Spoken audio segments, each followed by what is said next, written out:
Bonjour. Ça marche. Donc d'abord, je voudrais remercier Anna, on peut la faire parler du travail de la commission, Patricia et toute l'équipe qui a permis que la réunion se passe. Et donc là, je vais vous parler des eaux de baignade. Donc nous verrons d'abord en généralité le cycle de l'eau, donc ça reprend un peu tout ce qui a été dit. Et d'abord, je voulais rappeler pourquoi on s'est occupé des eaux de baignade. Donc moi, je représente l'association Coordination Santé-Environnement du Pays Basque. Donc en fait, lorsqu'on a créé cette association, on était un groupe de professionnels de santé.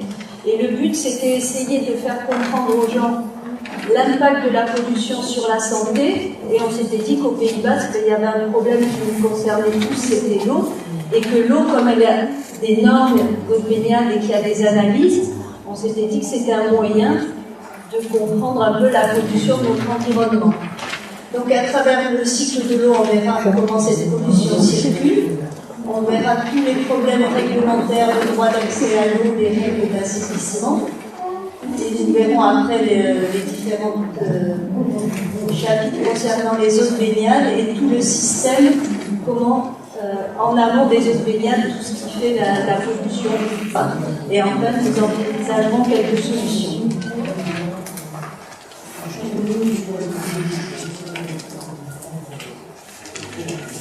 Donc le cycle de l'eau, si on part des eaux de baignade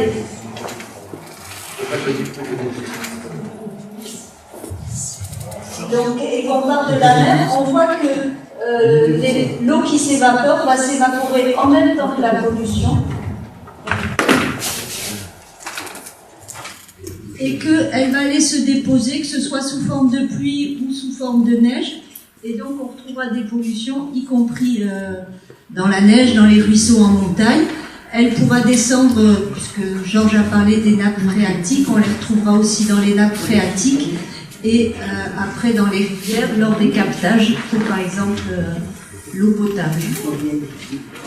Alors vous voyez en bas, donc à travers cet exposé, on verra le principe de Lavoisier qui dit que rien ne se perd, rien ne se crée. Donc effectivement cette pollution se promène partout et donc on verra un peu comment marche la dégradation des polluants chimiques.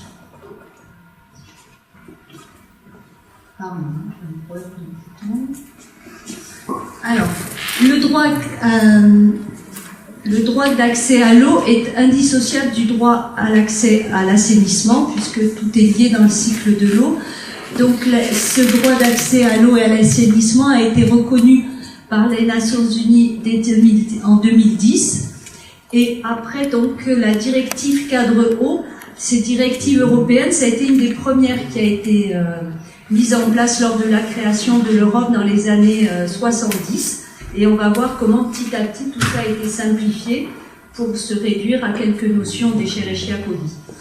Donc cette directive cadre eau, elle a pour but d'atteindre en 2004 un bon état écologique des eaux superficielles et souterraines et côtières. Alors cette directive cadre eau, le bon état écologique, c'est très intéressant et on va voir qu'elle se divise en directives filles, avec en particulier la directive NQE de 2008 qui fixe des normes de qualité environnementale avec une stratégie de lutte contre les pollutions de l'eau et avec l'élaboration de 33 substances prioritaires. Ce sont des substances qui sont dangereuses pour notre santé.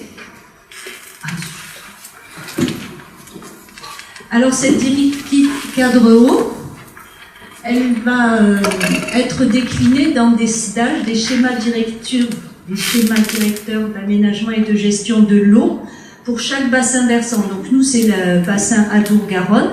Et alors, on voit comment ça se passe. Donc on a eu en bas, donc dans cette grande spirale, on a un premier état des lieux.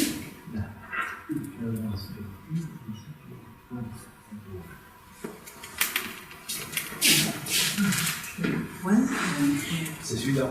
Voilà. Donc ici, il y a eu un premier état des lieux. Donc après, on a fait des programmes de mesure. Et puis après, on refait des évaluations. Et on devait arriver en 2015 avec un bon état des lieux. Ça n'a pas marché, mais ça fait rien, on continue et on va aller comme ça jusqu'en 2027. Tu peux avancer aussi pareil, il n'y a pas besoin de l'appareil. Voilà. Donc de ces directives cadres, on a fait des directives filles. Alors on voit ici la directive des eaux côtières. Donc si on détaille, il y a plein de bonnes choses. Tout est fait pour que tous les paramètres environnementaux soient pris en compte. Et puis finalement, on arrive pour les eaux de baignade à simplement ces fameux 2 paramètres dont on vous parle chaque fois au moment des fermetures des plages, etc., qui sont les 2 paramètres bactériologiques, les entérocoques et les Escherichia coli. Donc voilà un schéma donc, sur ces fameuses normes avec les 3 niveaux de qualité. Mais en fait, il y a quand même un petit... Comment dire, c'est un petit peu compliqué, où chaque plage doit avoir son profil, où on va étudier les facteurs de pollution. Mais au bout du compte, ce qui compte... Alors justement, c'était mon problème de PowerPoint. Voilà, parce que l'autre schéma n'était pas bon. On a ici les chiffres pour l'eau de mer, des Escherichia coli et des entérocoques.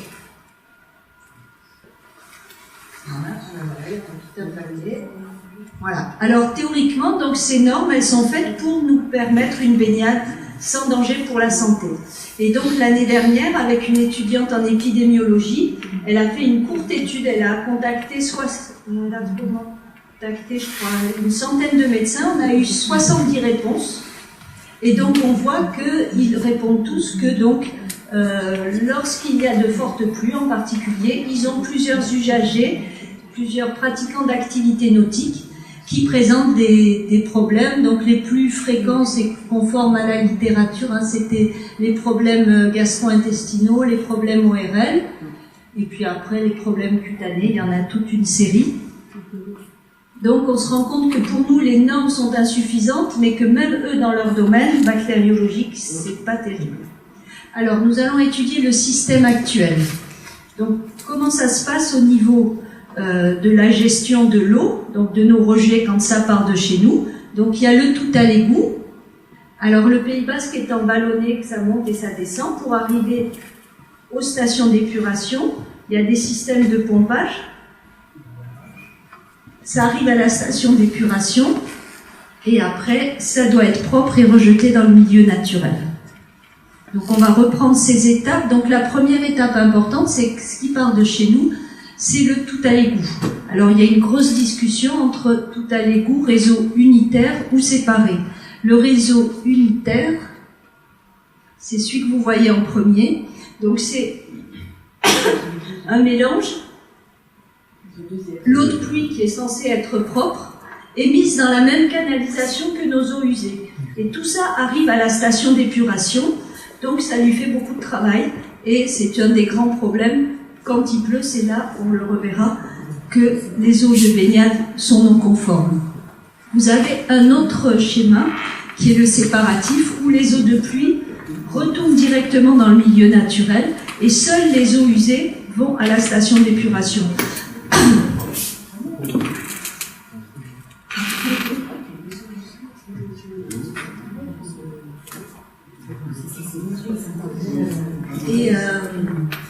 Et donc dans le réseau séparatif, le problème c'est qu'actuellement dans les endroits où ce système existe, il faudrait casser les routes, il faudrait casser beaucoup de choses, et donc c'est pas fait. Deuxième étape, donc je vous expliquais au Pays Basque que c'est vallonné, on a juste quelques grosses stations d'épuration, et donc il faut que tous les logements, tous les réseaux, les eaux usées cheminent, et donc par gravitation, quand c'est à un point bas, on le voit ici, c'est schématisé ici, l'eau arrive, et il va falloir la faire remonter là-haut, pour aller plus loin à la station d'épuration. Donc il y a des espèces de bassins d'orage, comme ça, de déversoirs d'orage, et tout le trop-plein va être stocké quand il peut l'être stocké, et sinon il repart directement dans le milieu naturel. Donc soit il y a des pompes qui les font remonter et ainsi de suite à chaque point bas. Sinon, si ça ne peut pas être remonté ou stocké, ça part dans le milieu naturel. La station d'épuration.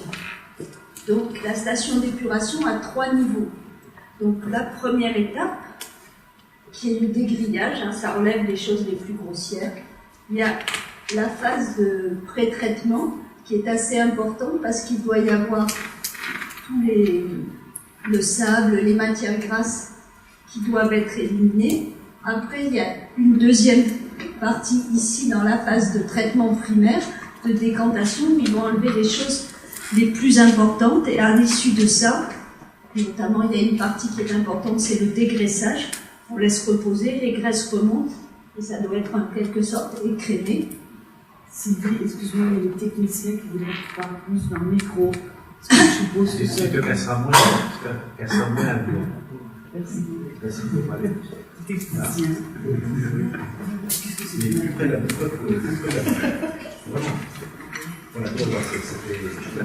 Voilà. Et enfin, la deuxième étape, qui est le traitement secondaire.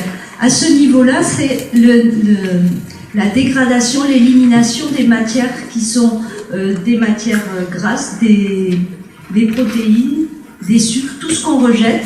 Et ces éléments ne doivent pas aller dans le milieu naturel, sinon leur dégradation consomme l'oxygène et c'est nuisible pour la faune, la flore et le milieu naturel. Donc, dans ces bassins, il va y avoir des bactéries qui vont se charger de manger tous ces éléments. Et pour que ça aille plus vite, il y a du brassage et un apport d'oxygène. Et c'est un moyen de la consommation d'oxygène, ça s'appelle la DBO5. On mesure ça donne l'activité de la station d'épuration. La consommation d'oxygène sur 5 jours, c'est un moyen de voir l'activité. Et ces petites bactéries, comme nous, elles sont sujettes aux indigestions. Et si on envoie trop de matière organique, elles peuvent pas, elles saturent. Et donc, dans ces cas-là aussi, hop, on renvoie dans le milieu naturel des eaux non traitées. Alors après, il y a d'autres systèmes qu'on verra plus tard qui peuvent être plus perfectionnés. Alors, pourquoi ça marche pas? En particulier, un moyen de se rendre compte, c'est quand on voit ces fameuses mouches jaunâtres. Alors, pourquoi ça marche pas? On a commencé à en parler.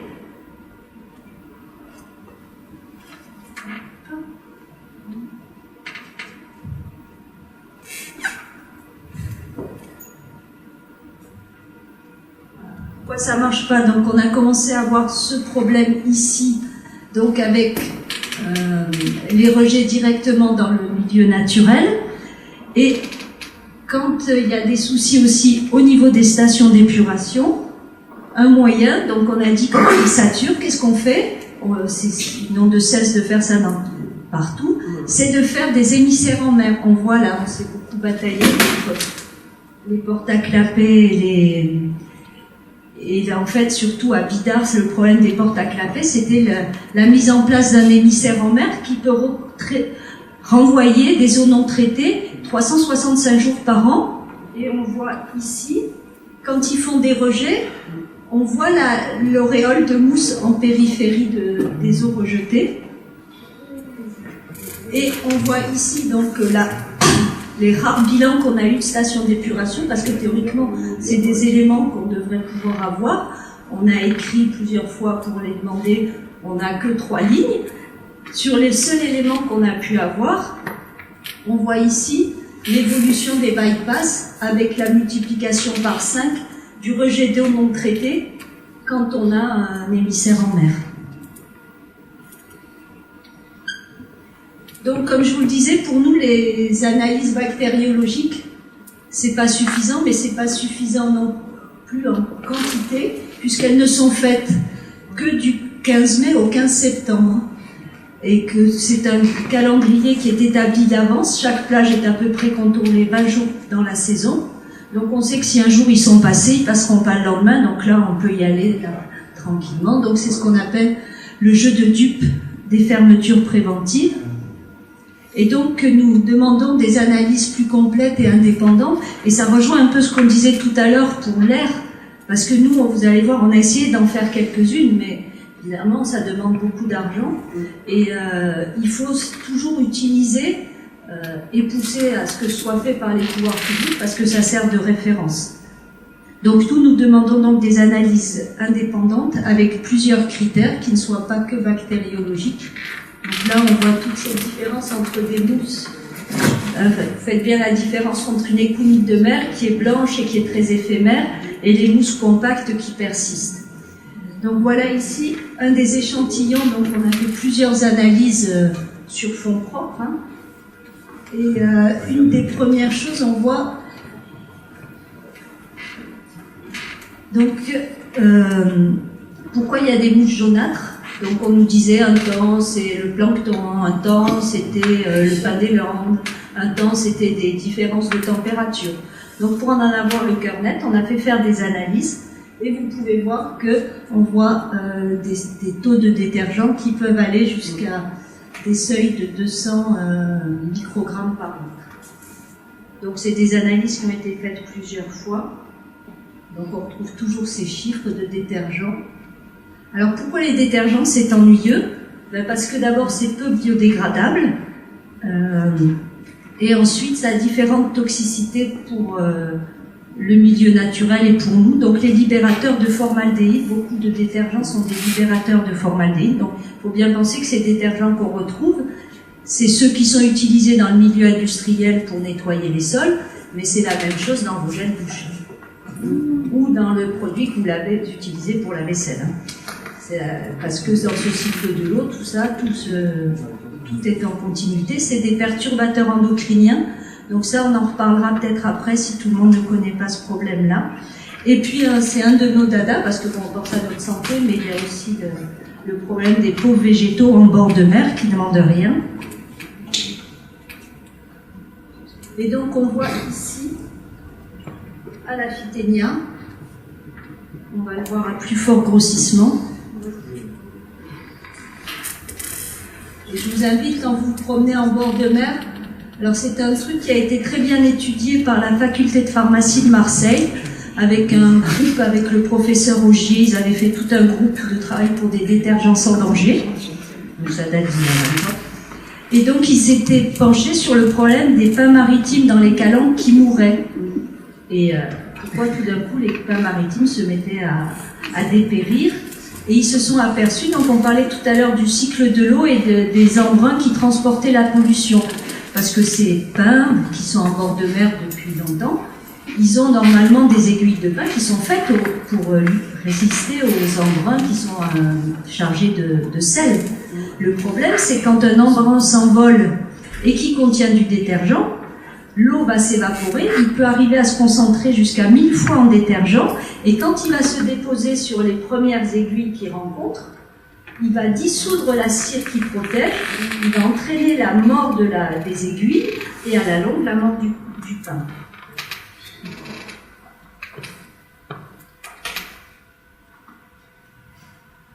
Donc ça, c'est les végétaux qui sont brûlés.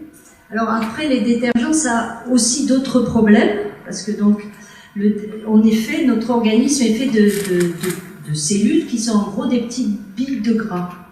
Et en fait, les détergents, ils attaquent le gras. Et en fait, c'est très utilisé, les détergents. Il y a un travail entre les grands lessiviers, parce que c'est un peu eux les grands protagonistes dans cette histoire, et les fabricants de pesticides. Parce qu'en fait, quand on a un bon détergent bien actif, on le couple à un pesticide, et c'est le cheval de Troie. Le détergent ouvre la cellule et permet après au pesticide de pénétrer dans la cellule et de faire son travail. Alors, après on arrive au dosage des matières grasses. Les matières grasses, c'est un problème très important. Je vous ai dit tout à l'heure que dans le nettoyage dans la station d'épuration, c'était des bactéries qui nettoyaient les matières grasses et qu'elles étaient sujettes à l'indigestion. S'il y a trop de matières grasses, on a peur que ces bactéries souffrent et on renvoie dans le milieu naturel. Et donc ces matières grasses, théoriquement, elles doivent être très contrôlées. Donc qui rejette les matières grasses, c'est nous, c'est l'industrie agroalimentaire, c'est la restauration. Et théoriquement, tous ces gens sont équipés de bacs à graisse et ils ne devraient pas renvoyer de gras. Le problème, c'est que c'est jamais contrôlé. Que tous les chiffres que j'ai donnés, c'est très important, c'est contrôlé par l'arrêté préfectoral. On n'a jamais donné, on ne sait pas ce qui se passe. Et pourquoi c'est important, les matières grasses? Donc nous, en fait, il y a une réaction chimique qui est connue, c'est qu'un détergent particulier en présence de matières grasses donne des mouches jaunâtres compactes. Donc ça explique tout à fait tout ce qu'on observe sur nos côtes, puisqu'on voit qu'on trouve les deux choses, c'est-à-dire un excès de matière grasse qu'on trouve ici jusqu'à l'ordre de plusieurs milligrammes. Voilà, lors d'une fois on en a trouvé 12 milligrammes à peu près. Alors pourquoi c'est pas bon les matières grasses? D'abord, je ne sais pas si vous avez entendu parler, il y avait un moment à Londres, ils se plaignaient parce que ces matières grasses, elles se déposent dans les tuyaux, elles débouchent. Et à Londres, ils avaient évalué à plusieurs tonnes de matières grasses dans les canalisations. Ensuite, lorsqu'elles sont rejetées dans l'eau, ça diminue la clarté de l'eau, ça augmente sa turbidité, donc ça gêne l'arrivée des rayons du soleil, donc ça gêne toute la photosynthèse. Donc on a parlé des problèmes de station d'épuration. Et ces matières grasses, il y a des micro-organismes et d'autres organismes qui s'en nourrissent. Et c'est comme ça qu'on explique l'augmentation de méduses. Parce que ça, ils aiment bien. Et ensuite, ça entraîne des nuisances olfactives. Alors ensuite, une de nos premières analyses, ça a été de faire de la spectrométrie de masse. C'est un peu comme ça qu'on a commencé. Donc la spectrométrie de masse, en gros, parce qu'on se disait, bon, on nous parle des bactéries, mais il doit y avoir d'autres choses. Donc, on avait trouvé quelqu'un qui nous a dit, ben voilà, la spectrométrie de masse, on est allé chercher de l'eau, elle était très propre ce jour-là, vous la mettez dans une machine, et tout ce qui n'est pas de l'eau, on va vous dire ce que c'est. Et donc, chaque pic que vous voyez correspond à un micropolluant. Il y avait une vingtaine de pages comme ça. Et donc, vous voyez ici les principaux éléments qu'on a trouvés. Donc on a trouvé des dérivés pétroliers, c'était pas des marées noires, c'était des restes d'essence, de diesel qui venaient donc du lessivage des routes. Donc c'est très important que les eaux de ruissellement des parkings et des routes ne partent pas directement dans le milieu naturel, mais soient traitées sur place. Ensuite, on a trouvé des pesticides. Et là aussi, ça rejoint... je crois que j'ai une autre photo juste après. Voilà. Donc les pesticides, ça rejoint deux choses. J'avais rencontré à l'époque, comment il s'appelle, Monsieur Begrette. Vous le connaissez, celui qui fait Génération Future, et qui m'avait expliqué que c'était important de demander des normes beaucoup plus précises, parce que lui, c'est comme ça qu'il peut faire chaque année, vous entendrez parler de l'évaluation de la consommation de pesticides, de combien de pesticides sont retrouvés dans les aliments. C'est parce que son association peut utiliser les données. Et pourquoi c'est important, par exemple, qu'on surveille l'air ou qu'on surveille mieux l'eau? Parce que ça donne un renseignement sur tout ce qui se passe et sur l'utilisation des pesticides. Là, c'était pas des bonbons, non? Qui c'est qui m'a demandé? C'est le maïs tel qu'il est planté maintenant. Pourquoi? Parce que dès la plantation, il est entouré de tout un tas de pesticides et certains qui sont excessivement toxiques. Alors, pardon? Ça s'appelle la métagénèse.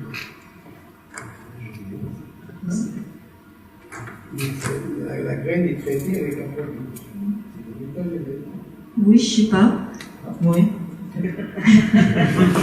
On va parler d'enrobage, mais c'est un enrobage de produits mutagènes, oui, parce qu'il y a des trucs terribles dedans.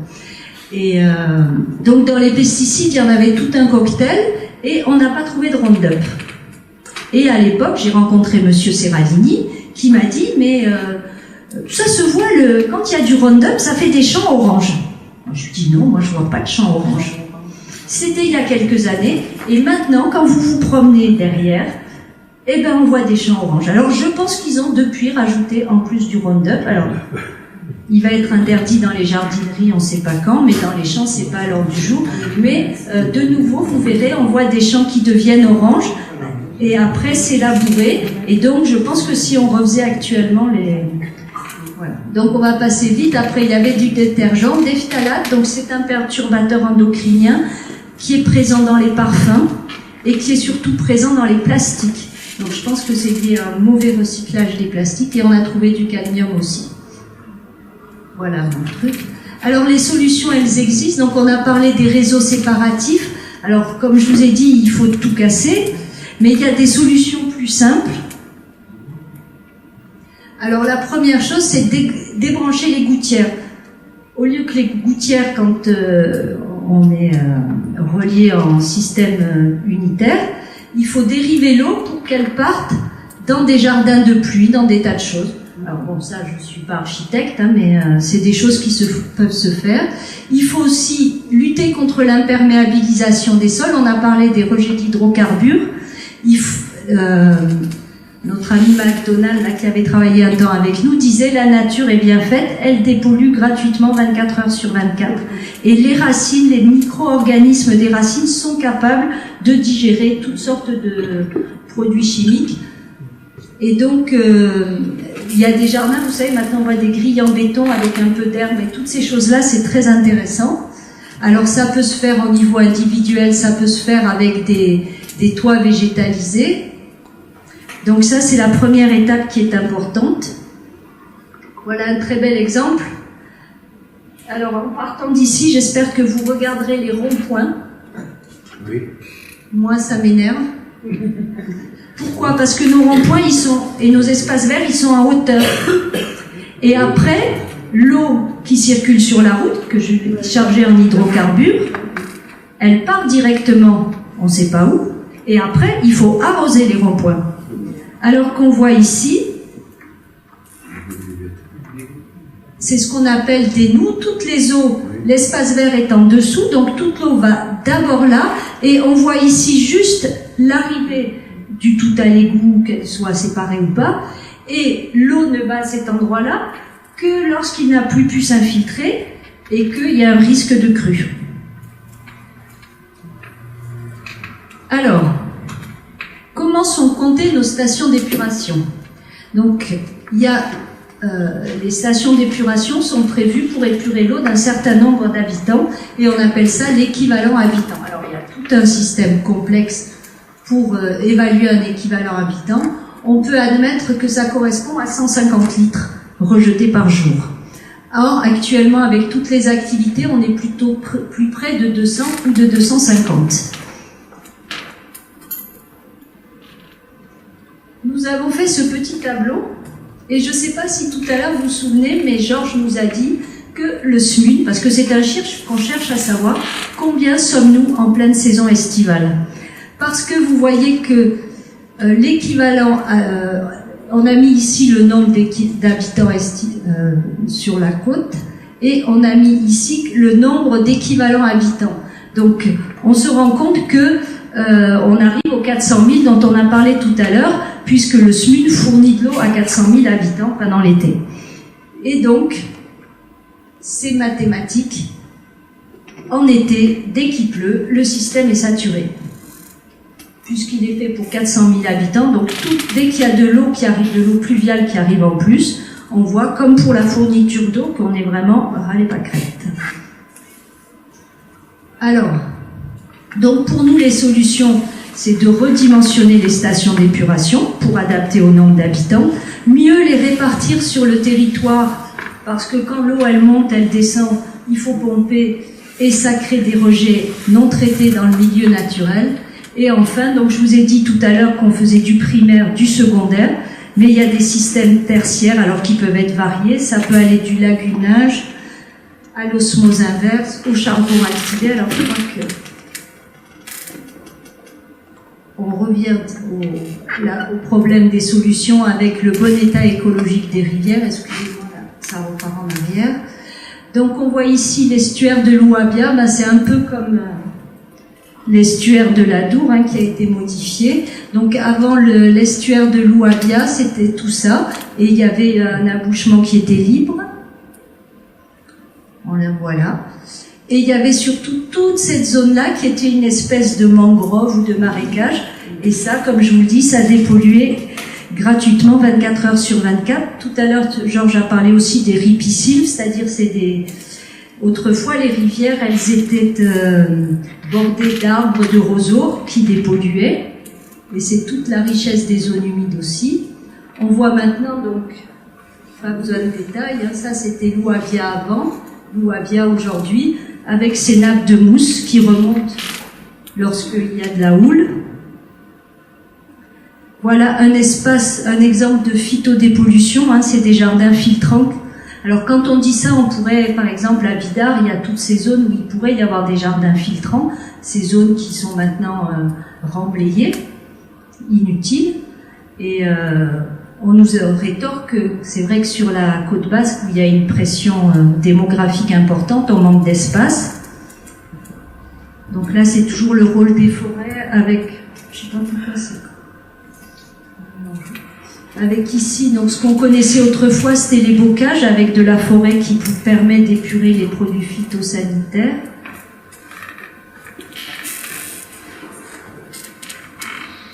Pardon. Oui, donc en fait, il me manque des photos. Donc j'ai eu la chance d'aller à un congrès à Genève, et je ne sais pas si des gens sont allés sur le bord du lac Léman. J'étais époustouflée. C'est dommage, j'avais 2 photos qui sont perdues en route. Une autre, on aurait dit un lagon. Je me suis renseignée, donc j'ai appris que la Suisse avait mis comme priorité la qualité de l'eau. Et donc ils s'étaient équipés de, partout, ils ont mis des stations d'épuration avec un système tertiaire, donc primaire, secondaire, tertiaire, et notamment des charbons actifs. Et il se trouve qu'à côté de mon hôtel, il y avait un drôle de bâtiment, tout en béton, avec partout des petites terrasses enherbées. Et quand j'ai demandé ce que c'était, on m'a dit ben, c'est la station d'épuration. Il n'y avait pas une odeur, c'était bien intégré, il y avait des petits jets d'eau. Donc ce que je veux dire, alors quelqu'un m'a dit un jour, oui mais on n'a pas l'argent des banquiers. Mais bon, on a l'argent du tourisme, et je trouve que ça serait normal d'accueillir correctement les gens et pas de faire des fermetures préventives pour masquer la misère. Et donc après, ben, une des solutions importantes, c'est le rôle du service public, des contrôles bien faits, et avec justement des contrôles renforcés et qui n'assurent pas que 2 paramètres de bactériologie, mais qui regardent un peu tous les autres problèmes de chimie et autres. Et puis donc, je voulais parler de la directive REACH, justement, pour ouvrir le débat sur la toxicologie, donc avec tous des produits chimiques, on s'aperçoit, qui ont été mis dans notre environnement et qui sont même pas testés. Et que quand il y a des lois qui sont bien faites, comme Monsieur Lachaud qui a fait une loi en 2011, où on retrouve tous les produits dont je vous ai parlé, les phtalates, phénolphénol, c'est des détergents, et quand ils demandent qu'on les interdise, c'est voté à l'Assemblée nationale, presque à la majorité, mais c'est jamais arrivé au Sénat, il n'y a jamais eu de décret d'application. Voilà, je vous remercie.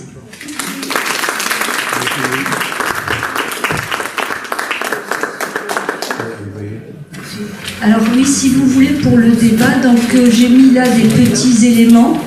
Donc s'il y en a qui veulent des renseignements sur ce qu'est un perturbateur endocrinien, c'est clair pour tout le monde.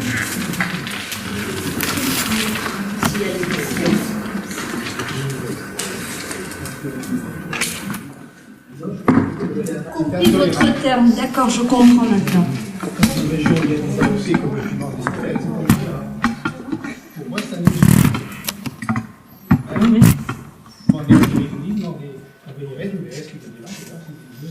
D'accord. Oui, donc j'explique pour peut-être c'est pas. Un OGM, c'est un organisme génétiquement modifié. Tandis que là, le maïs, il n'est pas génétiquement modifié, mais il est modifié au moment de la plantation parce qu'il est entouré de produits mutagènes. Parce que dans les... Oui. Par contre, on n'avait plus d'abeilles. Oui, il n'y a plus d'abeilles, il n'y a plus de taupes, il y a plus de... Il y avait quelqu'un un jour qui était d'ailleurs, qui travaillait chez Monsanto, qui m'avait dit, mais c'est bien ce qu'on fait, parce que... Et c'était un moment de prise de conscience, il me disait, mais c'est bien, il faut des OGM parce que ça va diminuer les pesticides, parce qu'il me disait, actuellement dans les champs, il n'y a plus d'asticots, il n'y a plus d'oiseaux. Ça tue tout. Regardez ce que je dis de Bernard Bourguignon avec sa femme qui sont sur le traitement des sols, qui sont rangés des sols des plantes, même céréalières, qui sont inertes. Oui, c'est ça. On filtre même plus l'eau. Non. Tu vois, nous garder chez nous le maïs, parce que les plantes pleines de paysages, l'hiver, l'eau reste en surface. Oui, je voulais juste vous remercier pour votre présentation, que je trouve très intéressante. Et juste pour dire que voilà, les systèmes d'assainissement, comme vous l'avez montré, c'est le système parfait, on va dire, hein, quand même, l'assainissement qui est pas toujours dans cet état. Mais après, il y a aussi les différentes possibilités, effectivement, le principal c'est la préservation de l'eau en amont, et aussi peut-être voir aussi à l'assainissement autonome, voir pour le Pays Basque en tout cas les maisons isolées, des choses comme ça. Il y a des systèmes d'assainissement aussi qui sont plus adéquats qu'un réseau. Ah oui, tout à fait. Oui, parce que c'est très décrié par les mairies en disant « Pouf, l'assainissement autonome, c'est eux qui font tout le mal ». En fait, on se rend compte que ça fonctionne pas si mal et que c'est aussi pour ça qu'au Cannes, on milite pour des petites structures mieux réparties et plus contrôlables. Est-ce que vous allez faire la même étude sur la qualité des eaux, sur la Nive par exemple? Combien ça coûte? Alors, pour vous donner un ordre de prix, la première étude de spectrométrie, là, ça nous avait coûté 2000 €. Ça calme. C'est pour ça que M. Veilleret m'avait dit, mais c'est pas possible. Il faut demander au pouvoir public de faire ce contrôle. Et les détergents, les matières grasses, c'est dans les 300 €. Mais juste pour info, l'eau de la Nive est quand même interdite à la baignade, mais on peut, il y a effectivement du canoë. Mais on peut la boire. Mais elle n'est pas, on ne peut pas se baigner, mais elle est traitée évidemment pour l'usine de potable, par l'usine de potable. Après, les histoires de baignade en eau douce, en eau de mer, il faut définir le profil de la zone de baignade, il faut qu'il y ait des contrôles. Donc, oui, après il y a des zones réglementées, mais pas directement sur la Nive, je crois, sur des affluents. Il n'y en a aucune sur la Nive, elle est interdite à la baignade, mais il y a des affluents, il me semble, c'est peut-être plus possible, mais je sais pas au niveau là. Oui, j'ai pas trop regardé là-bas. Il y a 3 zones de protection autour du SMUC. C'est pour l'eau potable? Pour l'eau potable. Après, on parlait des eaux de baignade. Mais par contre, quand on regarde les chiffres des stations d'épuration, la synthèse montre que de toute façon, depuis plus de 10 à 15 ans, les chiffres ne changent pas. Oui. Autrement dit, on voit strictement aucun progrès depuis 10 à 15 ans. Tu as tout à fait raison. J'ai oublié de dire, les stations d'épuration, tout le principe n'a pas évolué depuis les années 92-95. Donc la population a évolué, les techniques ont évolué, et je pense que on est en droit d'exiger aujourd'hui d'avoir des systèmes d'épuration dignes de ce nom. Oui, tout à fait. Donc dans les papiers que je vous ai distribués, j'y tiens mes petits papiers, il y a un petit rappel sur les perturbateurs endocriniens, qu'est-ce que c'est, comment ça marche. Vous avez des sites qui sont marqués quelque part, alors notamment il y a Stéphane Aurel, qui a fait un très beau travail avec un très beau petit dessin animé qui est valable pour toute la famille. Il suffit de taper sur YouTube « endoctrinement » en mettant les 2 petites parenthèses autour du T. C'est écrit quelque part. Et après, vous avez des petites règles de vie à la maison. Alors, c'est un peu compliqué, il faut prendre du temps. On cherche sur Internet pour se protéger des polluants. J'ai donné des sites aussi qui peuvent vous aider. Et j'ai mis aussi, ça c'est mon dada, la liste des composés cosmétiques toxiques, et je l'ai pas mis, mais vous avez l'UFC Que Choisir qui a fait un très bon travail. Vous tapez UFC Que Choisir cosmétiques toxiques, c'est assez intéressant. Je vous remercie.